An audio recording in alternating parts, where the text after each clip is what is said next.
Hello, everyone. Welcome to the 7th webinar in the Gender Equity Units series, Gender, Data, and Equity Expert Conversations. For those of you who are not familiar, the Gender Equity Unit is part of the Data for Health initiative and is primarily funded by Bloomberg Philanthropies. We are located in the Johns Hopkins Bloomberg School of Public Health. Our work aims to serve as a knowledge center and resource hub for all partners and countries in the Data for Health initiative and beyond to integrate gender equity in their work. We also provide capacity strengthening activities focused on gender equity for partner liaisons and key country players. And we conduct research studies to demonstrate the importance of barriers to and strategies for advancing gender equity in global public health through data systems. We are very pleased to spend the next hour with our audience from around the world. Just a few notes before we get started.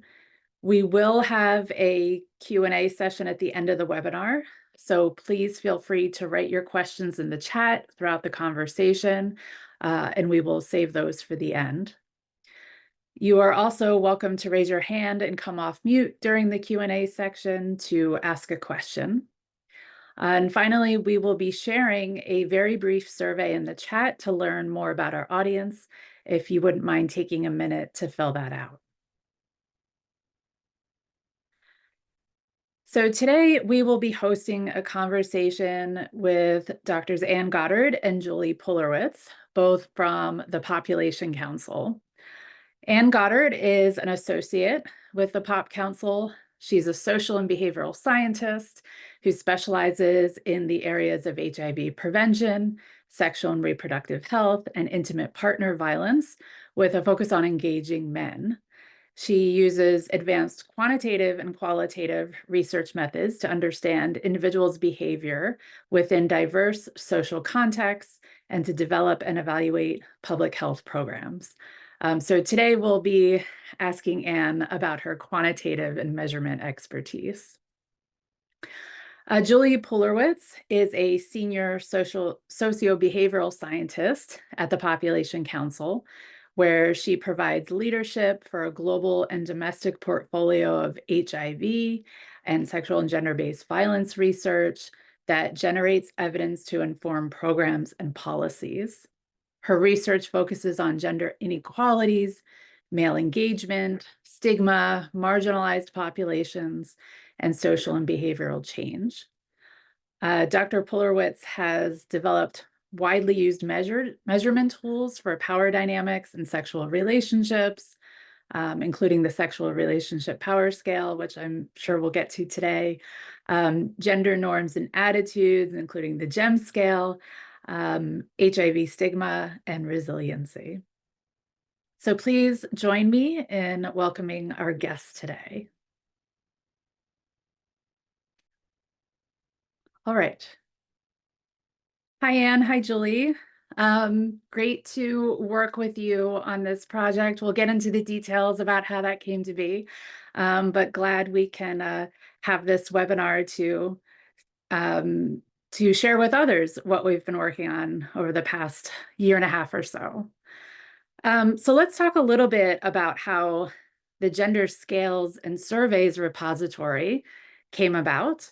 The Gender Equity Unit, excuse me, was interested in putting together a resource of measures that focus on gender factors in health that would be particularly useful for key stakeholders within the Data for Health initiative. And in starting that project, we came to learn about the repository that you created at Pop Council. Could you talk a little bit about your original database of scales and how that has evolved? Sure. And good morning and hello to everyone on the call today. It's great to be here, to be able to share some of our experiences. Great to have you here. So my name is Julie Pulerwitz, as was mentioned, and I think I'll jump in and my colleague, Ann Gottert, we're going to be doing some tag teaming. So Ann is going to jump in whenever she'd like to add something, and I'll do the same. And Michelle, please do the same, since we've worked on all of this together over time.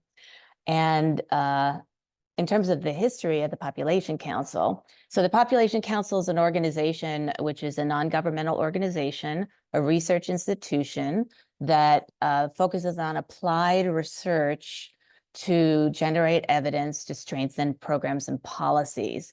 And we do this on a number of health and development areas, including sexual and reproductive health, HIV, education, environment, a number of issues. And so we care about things like measurement. How do you measure important concepts that we're trying to do research around, particularly quantitatively, as Dr. Kaufman had just mentioned, about how do you include questions in surveys so that you can look at the state of what, in this case, gender is, and how it changes over time, and how it's associated with key outcomes, et cetera.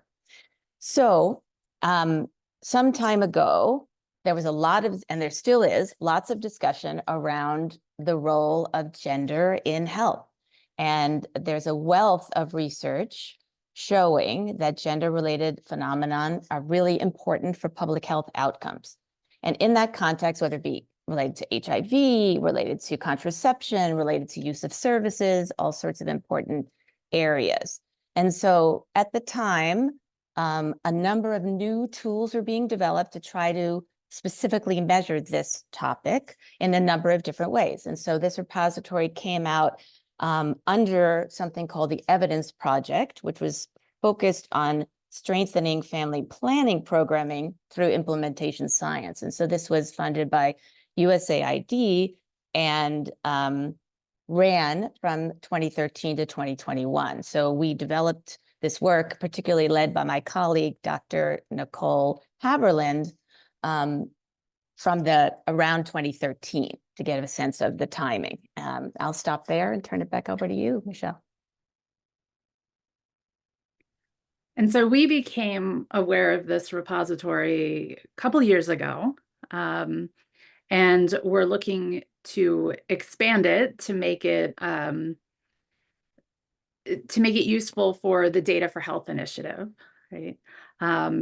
The Data for Health initiative works with primarily low and middle income countries in improving health data systems, and some very specific health areas. So civil registries and vital statistics, such as birth and death registration, cancer registration, as well as some surveillance of non-communicable diseases and risk factors.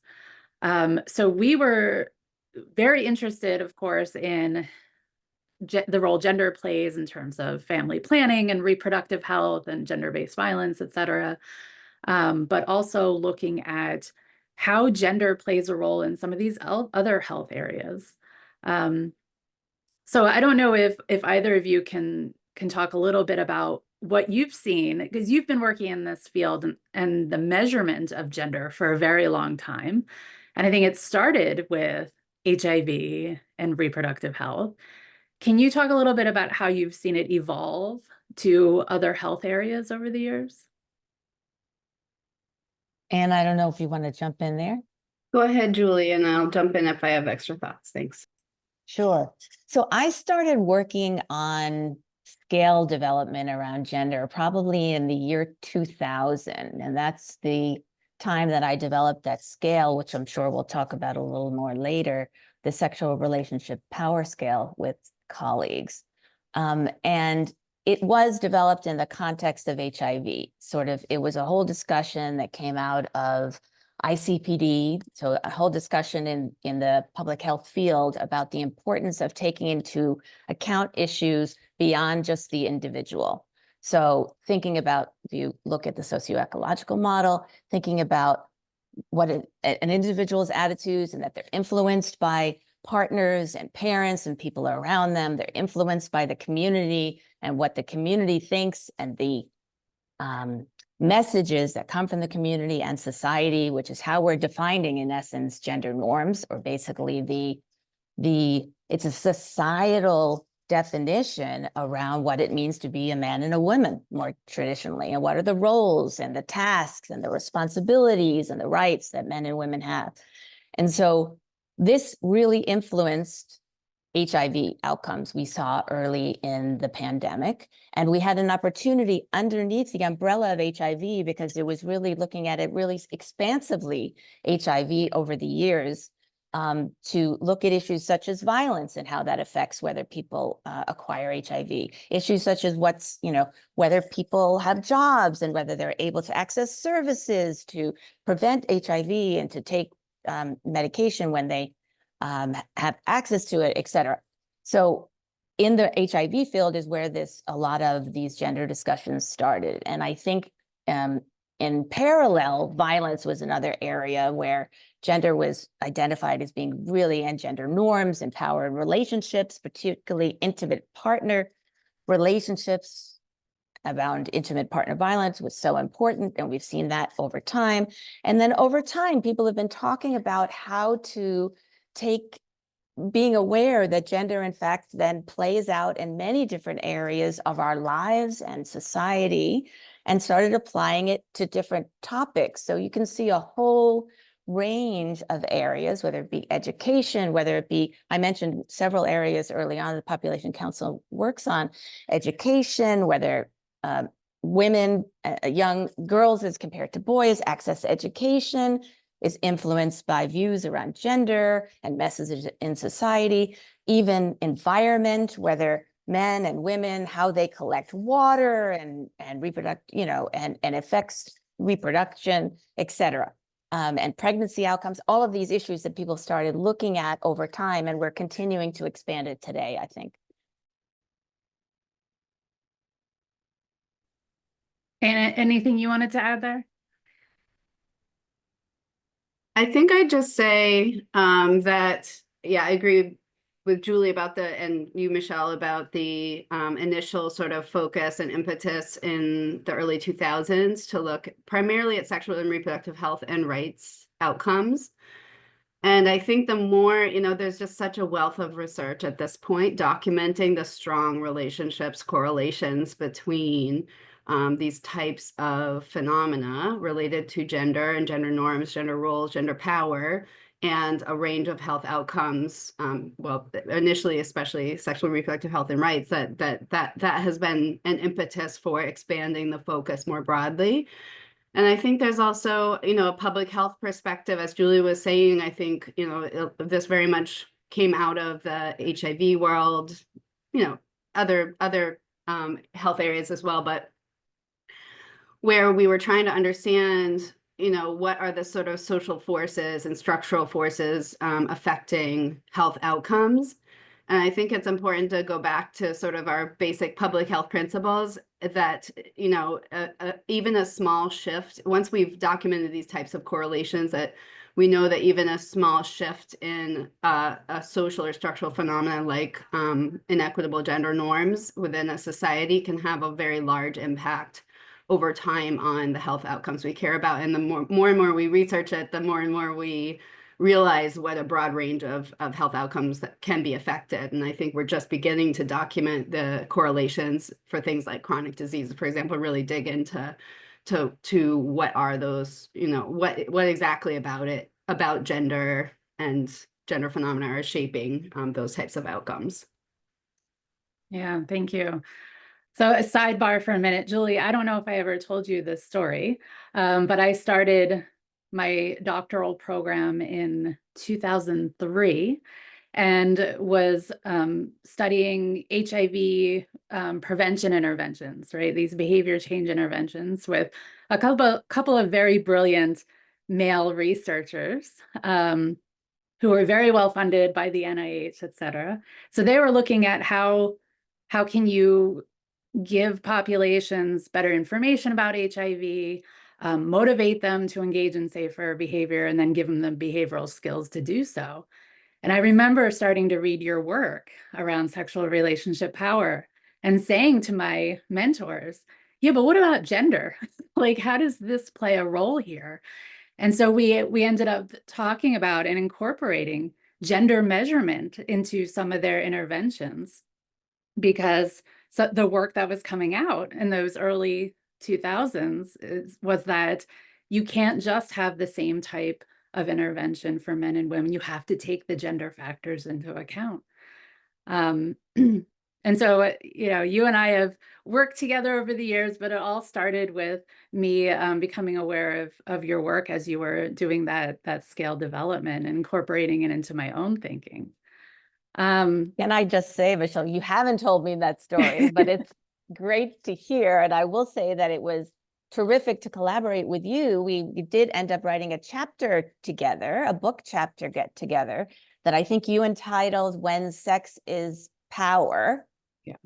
And it's intended for, I think, for sort of students, a student audience, to sort of get exposed to some of these concepts. Because when I started doing this work,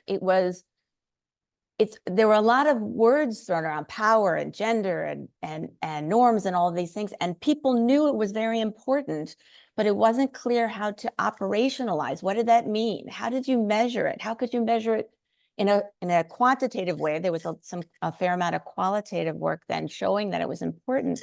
How do you measure it quantitatively so you can show these direct associations with these health outcomes we care about, that you can incorporate it into the programming itself? How do you operationalize incorporating it into the programming?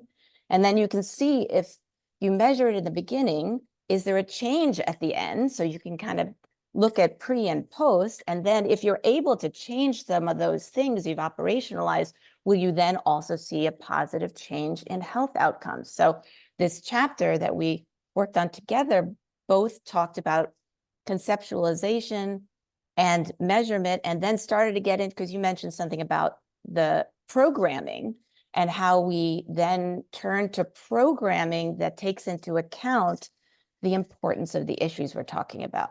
And now we have a range of programs that are often called gender transformative, that try to explicitly address gender and shift some of these norms and structures, take into account everything going on in society that affects our health. Yeah. Yeah. And so this measurement of gender and power and gender factors sort of hung in HIV and sexual and reproductive health for a while, but it's been exciting to see how other health areas are now paying attention to this. I mean, just last week, I was reading an article about the role that women play in their families and the stress that they experience, how that impacts their sleep disruption. And does that then predict a greater likelihood for Alzheimer's development, right? So, I mean, gender, mental health, stress, substance use, we see gender factors in all of these different health areas. You talked about environment, cooking. If women are doing most of the cooking and they don't have good ventilation in their homes, like what role does that play for their development of cancer? And so if we don't look at gender factors and the social roles and power and relationships that men and women primarily experience, then we sort of miss a whole element of what is putting people at risk for different health outcomes.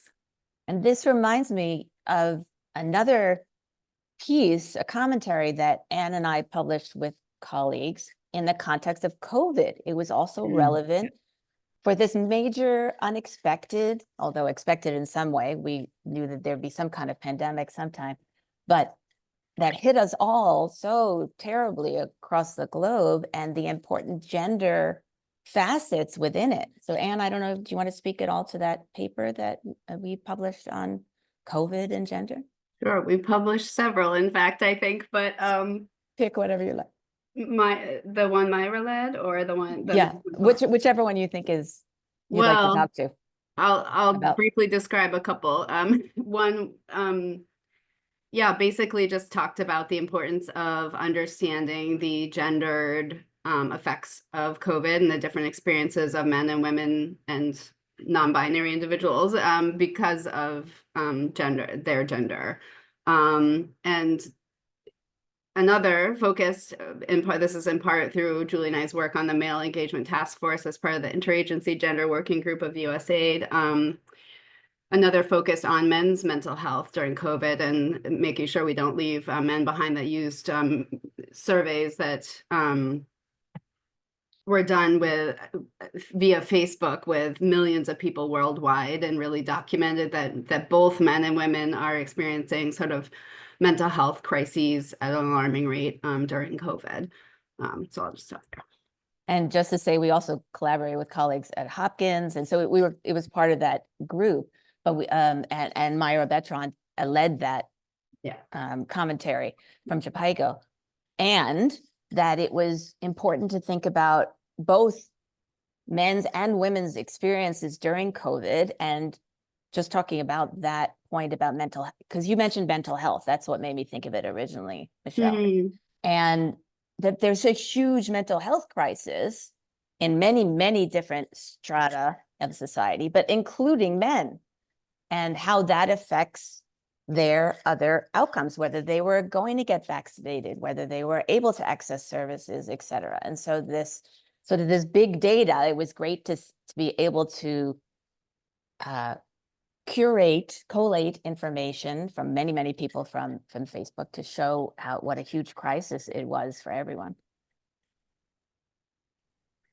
Yeah, the male roles and male attitudes is a key piece. You know, we often think about, or people often associate gender and gender equity with women and girls or female empowerment, but we are seeing more of a shift towards measurement of masculinities, right? What are people's ideas of what it means to be a man, or what role do males play in societies?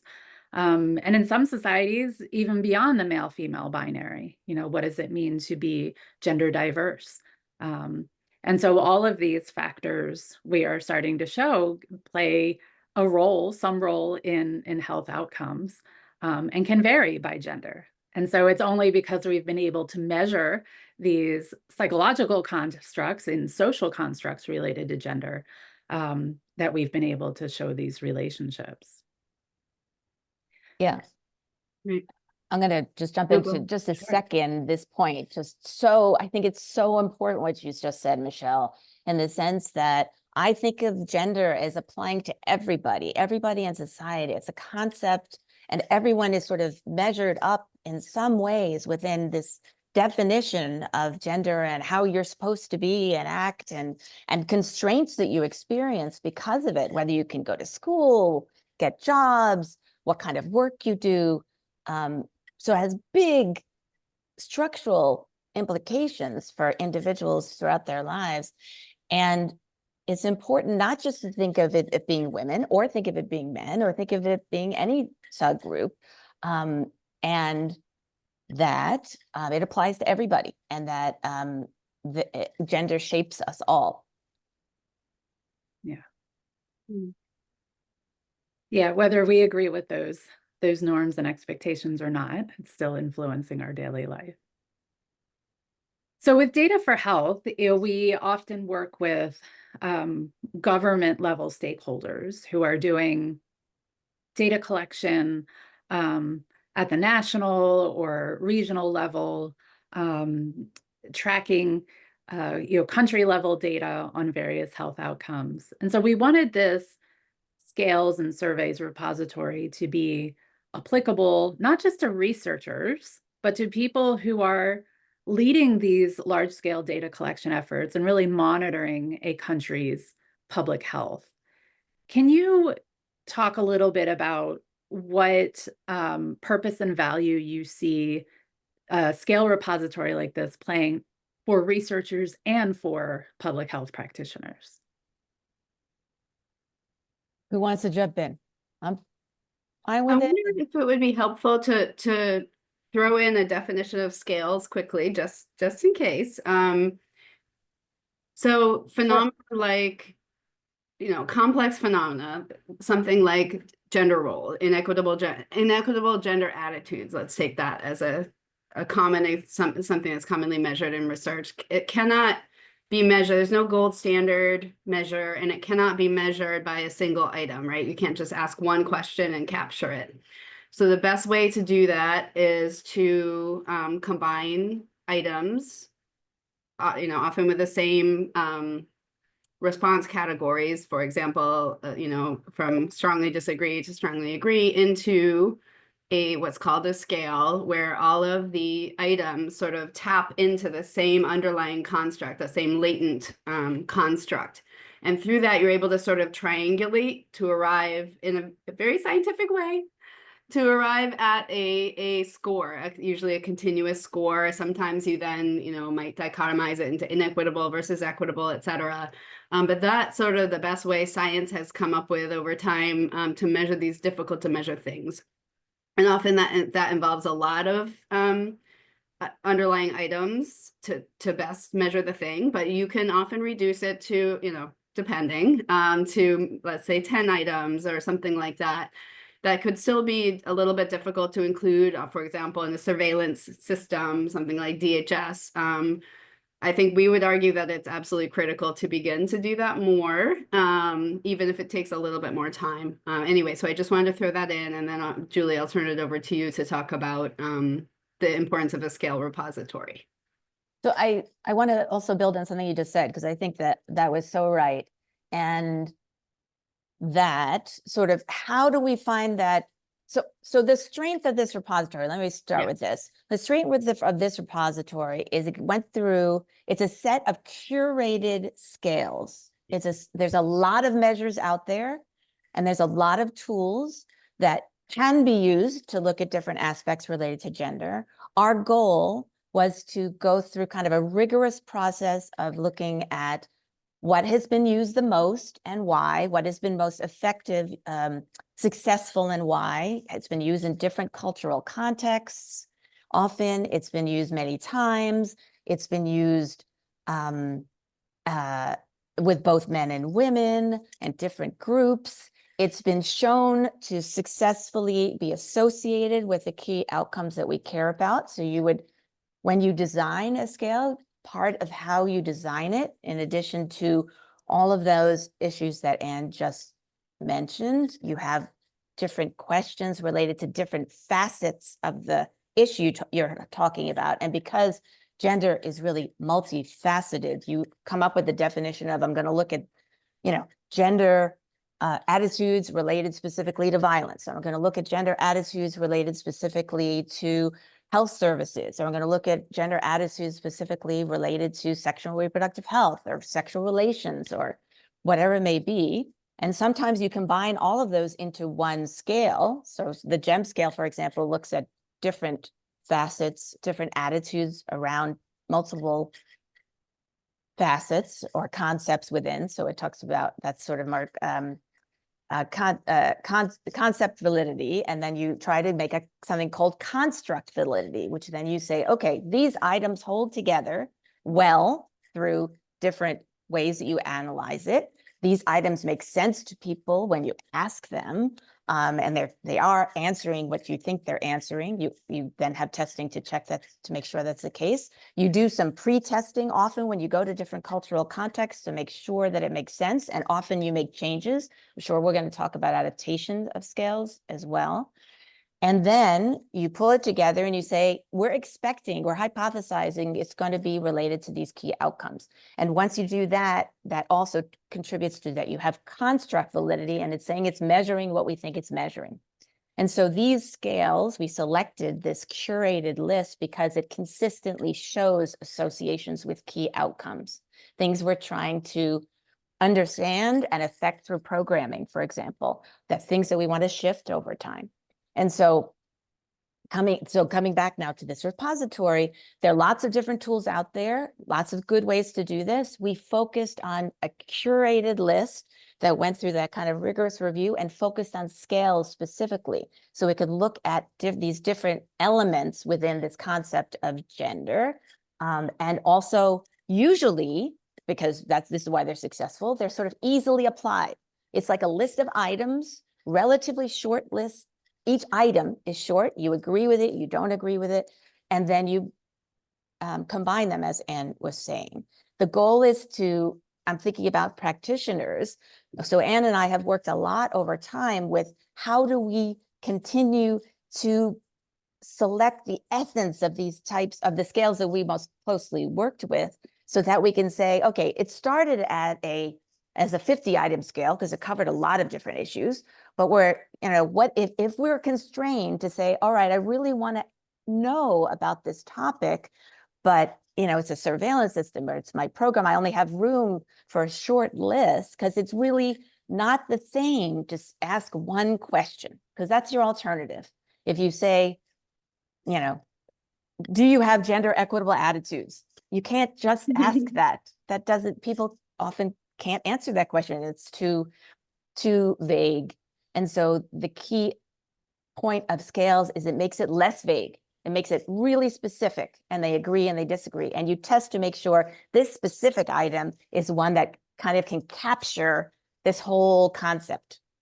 And so, but we're working toward making it as short as possible. So if we think about the gender equitable men's scale, for example, that I developed with Promundo, now known as Equimundo, with Gary Barker and colleagues in the, I don't know, we published in 2008, this scale that we went through a whole process.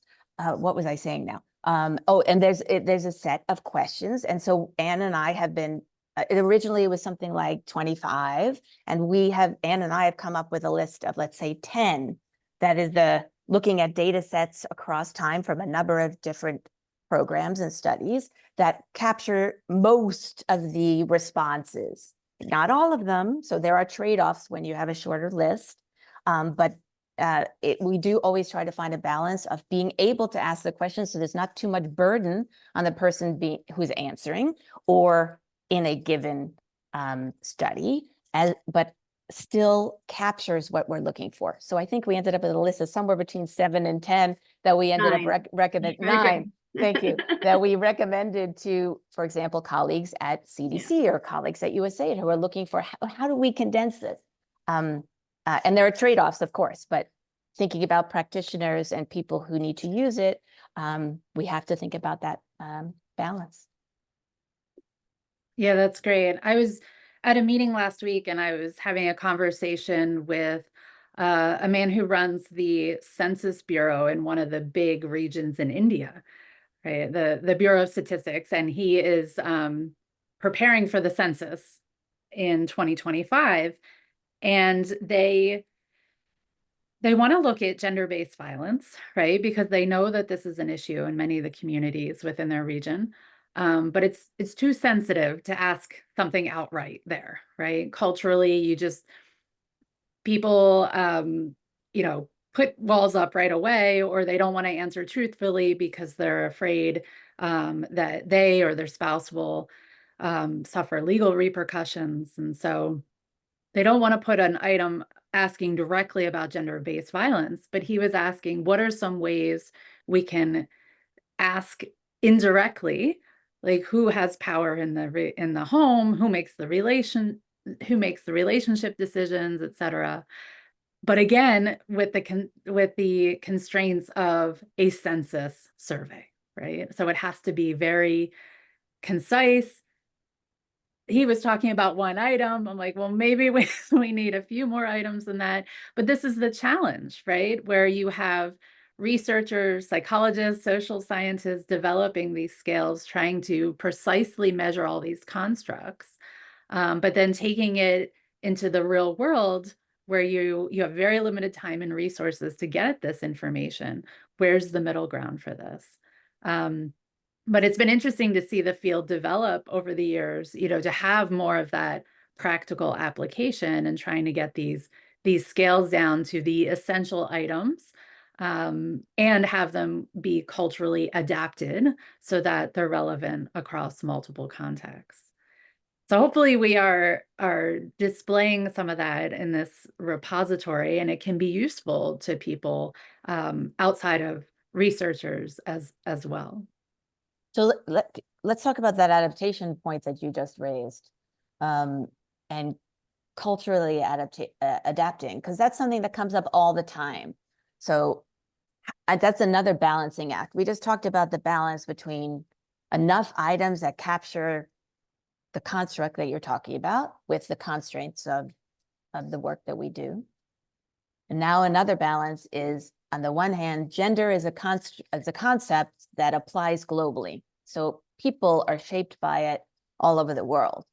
At the same time, it looks different in different settings, in different cultural settings. So how do you have that balance of having a set of items, a scale that can, and we did this in the repository here. That's partially why we selected scales. I think we ended up between 40 or 60 scales that met all this criteria when we were doing this rigorous review. And we do make available items in the scale, as well as the original paper that talks about the development, etc., when we can. So that's available there. But coming back to the cultural adaptation point, so for me, it's kind of a balance between what is the core set of issues or core set of questions that work across multiple contexts here in the US, as well as, so giving the example of the sexual relationship power scale, for example, it's been used in many, it was developed in the US, it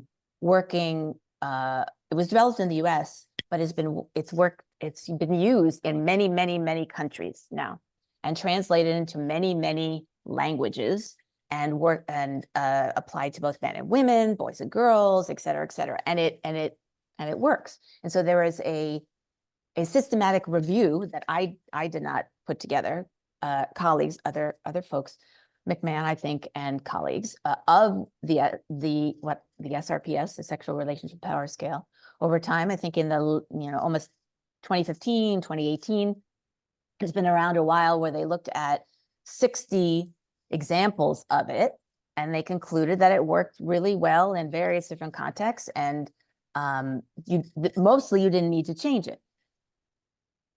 Same thing we did with the GEM scale, where it's been used in many contexts and many countries and many languages, et cetera. But let me just give that as an example. So I developed originally with colleagues in Brazil, and then we went on to do work in Ethiopia, and then went on to do work in India. So these are 3 dramatically different contexts. How can you possibly apply these questions in Brazil, Ethiopia, and India? So that's what we sought to find out.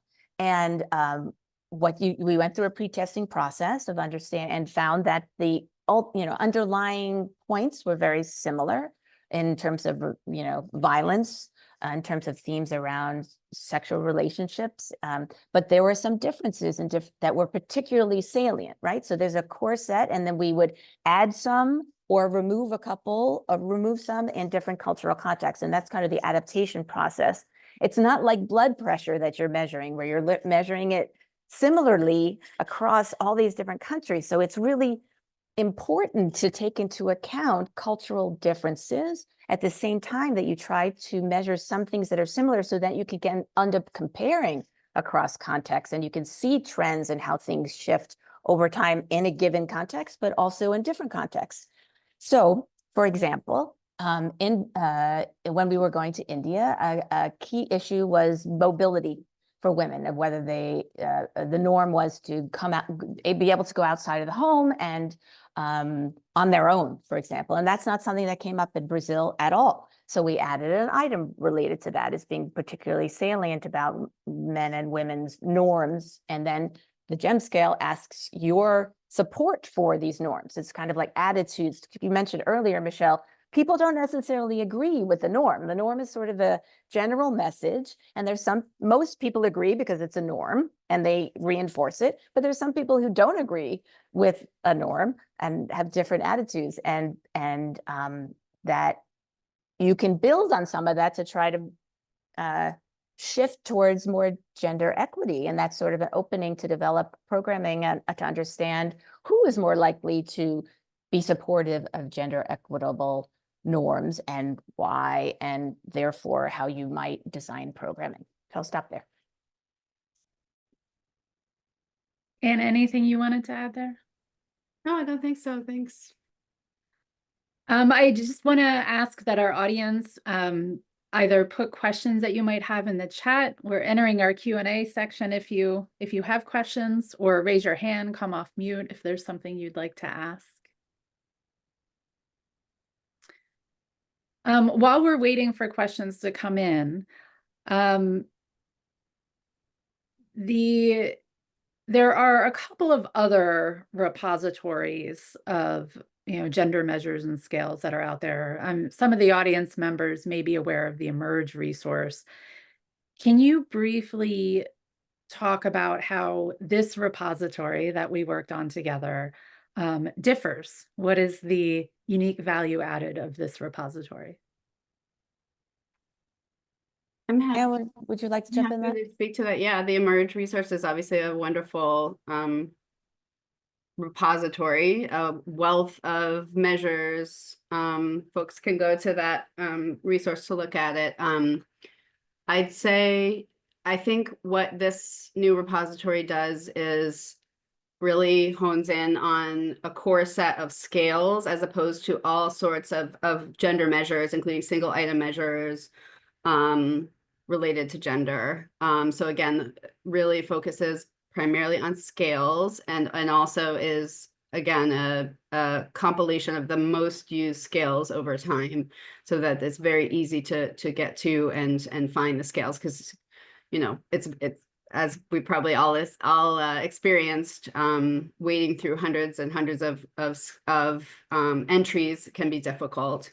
The other thing I think is that this repository, and it's evolving, I think it'll continue to be improved, does provide some nice sort of some psychometric information about how well the scales performed, where they've been used in the world, what outcomes they've been used with.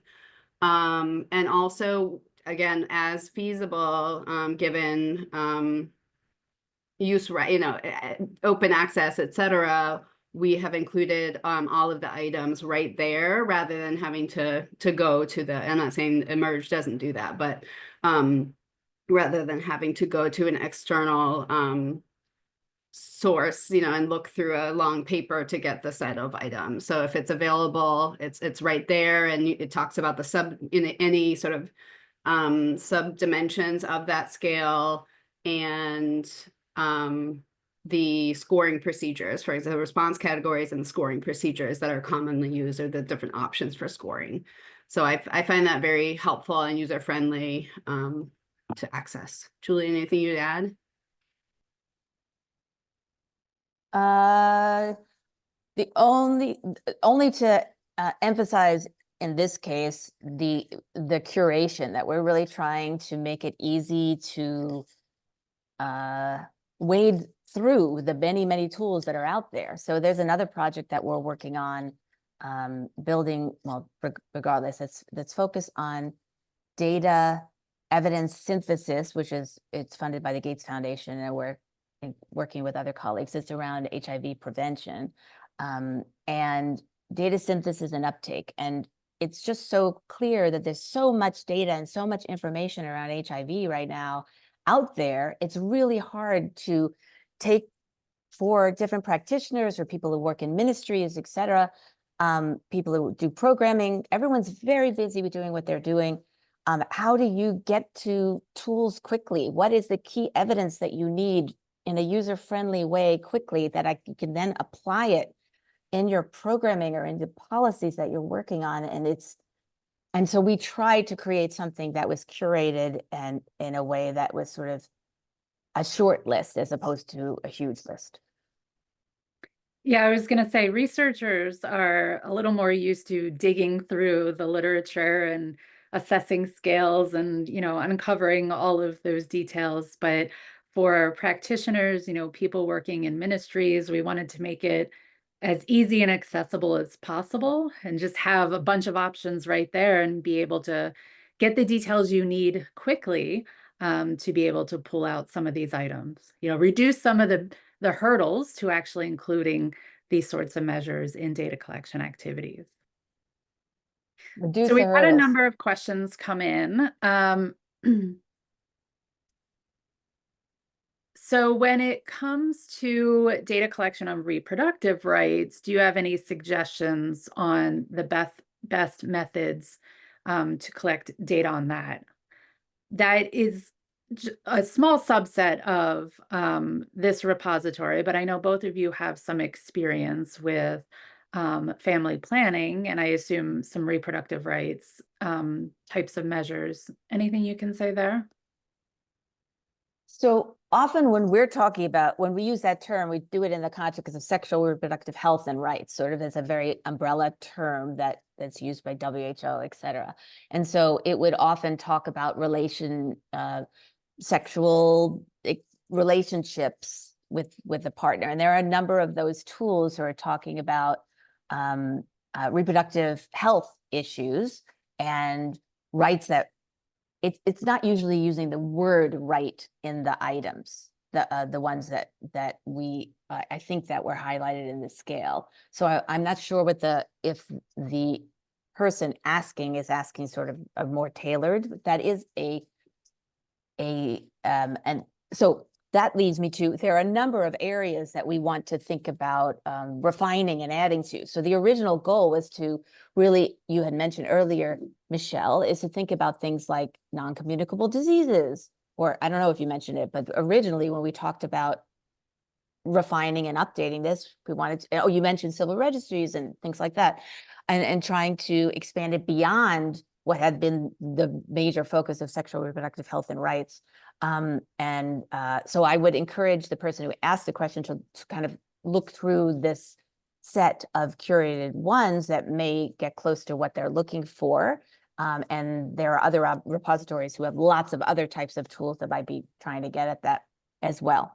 And we have been trying to go more in the direction of things like non-communicable diseases. So we have looked at papers with associations with alcohol use, for example. There's associations between gender attitudes and outcomes related to alcohol and how much use and abuse there is, for example.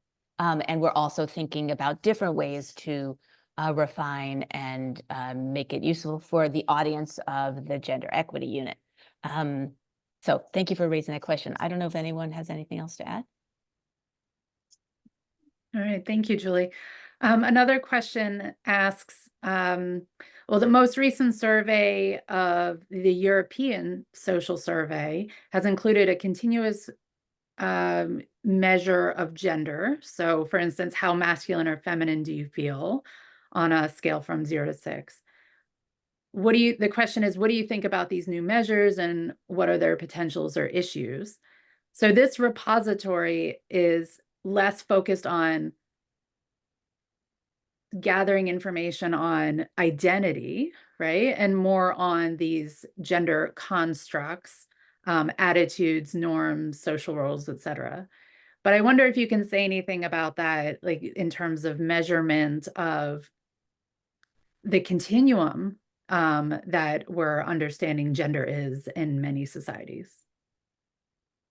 So the one thing that I would say, not specifically critiquing or not this measure per se, it's not in the repository, but thank you for raising it, is to say that as the field evolves, we're certainly talking a lot about gender on a continuum, and that's really important. That it isn't just a binary, as it's been, continually talked about, increasingly recently, right? So that it's important to take that into account. So it had always, it traditionally been defined, and many of the measures have been around men as compared to, what you talked about earlier, Michelle. And I think but it's not focused on identity. All the things that Michelle said are true, but I do think that the fact that we're talking about continuums now, as opposed to it not just being binary, will be important to take into account how we measure gender going forward. Yeah, and again, cultural adaptation, right? So if you're working in India, for instance, that the categories might be different than if you're working in a European society or even in an African society. And so being sensitive to the cultural context as you're measuring how people identify their own gender would be important.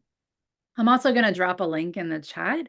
A couple of my colleagues and I recently had an article in the WHO Bulletin that talks about sort of a two-step process for measuring sex and then gender. And I know that there's been a lot of thoughts out there recently about how you measure this continuum and get more at the nuances around gender diversity. Another question, are there any kinds of tools or technology to measure the outcomes of any gender-related surveys?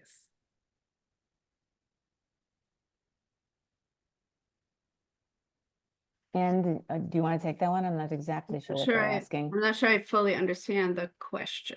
If you understand it, Julie, you can go right ahead. I think they're asking about like, what are the modes for collecting these sorts of data from the measures and scales that are in the repository? How do you, in your studies in various cultural settings, collect data such as this, especially the more sensitive data? And I also think we should mention the study that you're working on, Michelle, right? Related, but first, using some interesting mobile technology, I think. But Anne, do you want to capture that? I don't know if you want to talk about REDCap or how we go about asking the questions. I mean, I think in general, scales are incorporated into surveys, which, obviously can be administered in a number of ways. Most of the time these days they do tend to be administered on some sort of computer platform. And increasingly are administered online. I've just been doing surveys across the US with thousands of women, for example. We're developing new contraceptive and HIV prevention technologies, and we're asking women about what they want. And we collect data, within the span of a couple of weeks, over 2,000 women.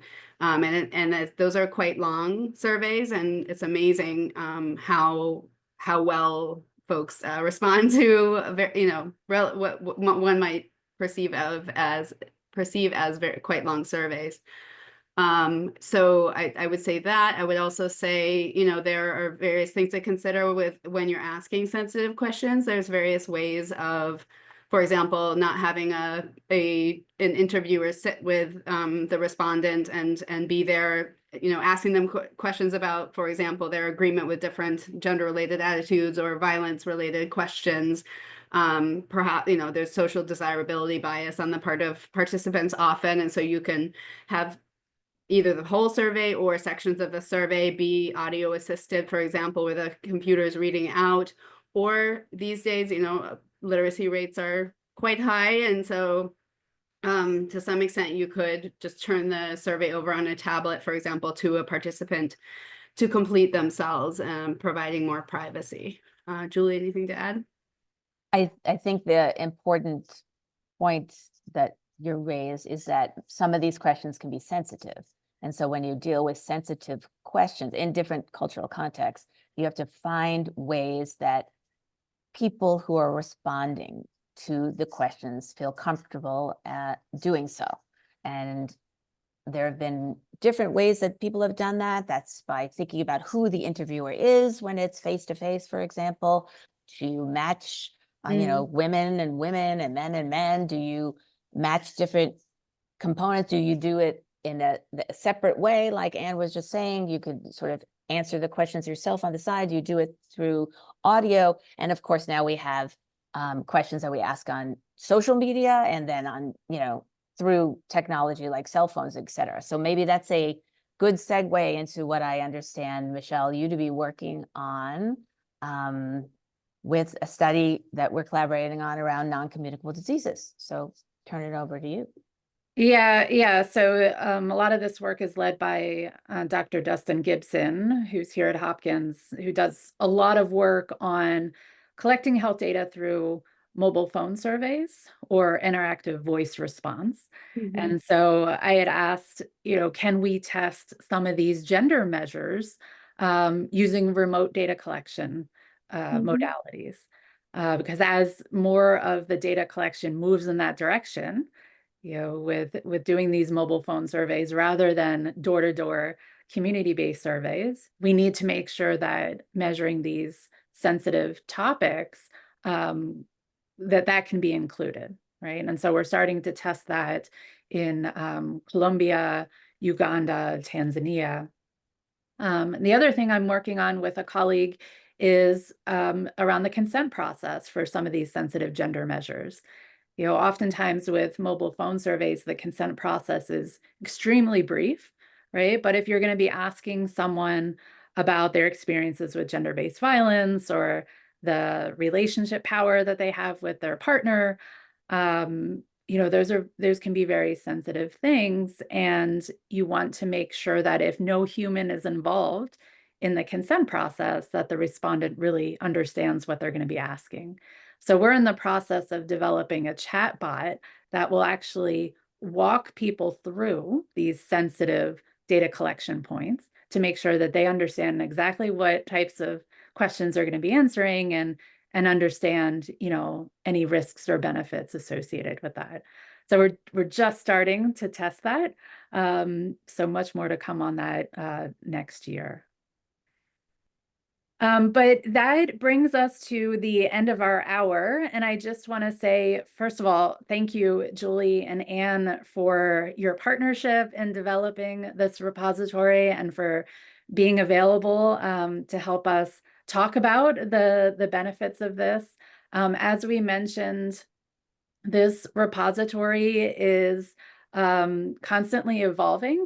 So we're hoping that particularly researchers, as they are developing new gender measures related to health outcomes, that they share those with us. And we're going to be continually keeping our eye on new measures and scales to add to this repository. But as all of you in the audience today, as you're exploring this, if you have suggestions and ideas for other scales and measures that can be added, there are ways noted on the website to contact us to share that. So thank you all again. If you wouldn't mind completing the survey so we can know where everyone is coming from, we would greatly appreciate that. And Anne and Julie, thank you again for your time. Thanks, Michelle. Thank you, Ian. Everyone, take care.